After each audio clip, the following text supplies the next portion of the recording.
జీవితమంటే కల కాదు, అది కవులు రచించే కథ కాదు.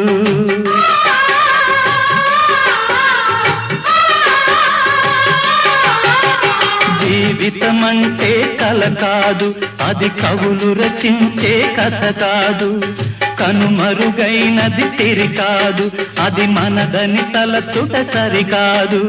కుడి ఎడమైతే పొరపాటు లేదను నానుడి సత్యం కాదు, ఇది అందరికి అర్థం కాదు.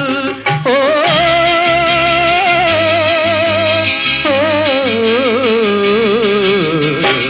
వేగు చుక్క మొలిచింది, వేకువ పొడ చూపింది, తూర్పు తెల్లవారక ముందే కాలం మాటేసింది, నా కళ్ళను కాటేసింది, కాలం మాటేసింది.